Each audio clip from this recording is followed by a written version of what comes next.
Oh, yes. I just wanted to make sure, is it unusual to remove somebody from the docket and then put them back on the docket approximately 10 weeks after the last court hearing? Yes. Because I think it's unusual. Most of the court cases that I've been involved in, yes. There was a docket, and then you'd have a court hearing, and then they'd reschedule the next court hearing and the next court hearing until there was a guilty or not guilty. Yes. But it seemed that Jefferson County could remove me from the docket for approximately 10 weeks. Yes.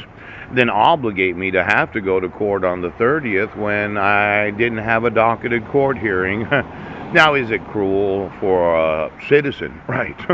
To think, well, if you don't put me on the docket and you don't call me with the next court hearing and then you call me 10 weeks later, it seems unusual to me. Now, I'm not every individual of every criminal case, but it could be considered unusual punishment to obligate me to go to court where I wasn't on the docket for 10 weeks. Might be able to sue you for that.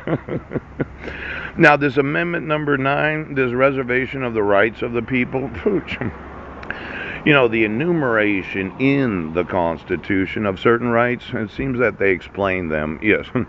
They wrote this document called the Constitution, and in it they have enumerated, they've explained, they've detailed. It's kind of like when you read it, go through as a citizen and see how many rights that you can find in the actual document known as the Constitution.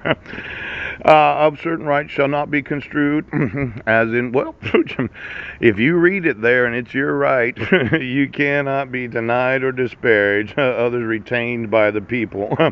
Now, these others retained by the people, known as a citizen of this nation or the citizens of other nations, depending on how you look at it. I mean, we could look at every person that has visited the United States for the last 40 years. Why don't we go through every democracy of the world and find me every person that thought, well, I'd like to see the United States, and then when they get here, they have a tiff, a little argument, and the court decides to, oh my golly, think about all those visitors to the United States that they personally have knowledge of the nation. Yes, they have passports from other nations.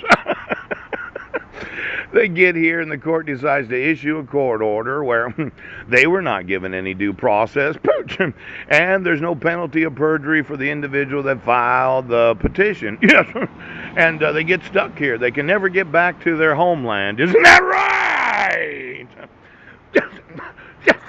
I think that every person, well, when you think about it, okay, let's say you live in another nation, one of those nations that has a constitution, because we're working with democracy right now. I'm not talking communist. We understand communism. I'm talking about the democracies of the world where you decided to visit. Is there any nation of the world that has never had a citizen? Yes. Visit the United States of America for the last 40 years, where when they got here, something happened and they ended up in court. Now, neither one of them motioned the court. Yes, that's right. And the court decided, oh, is that right? You're going to remove your court orders today? Ooch. Because I think every nation of the world has a right to sue the United States of America.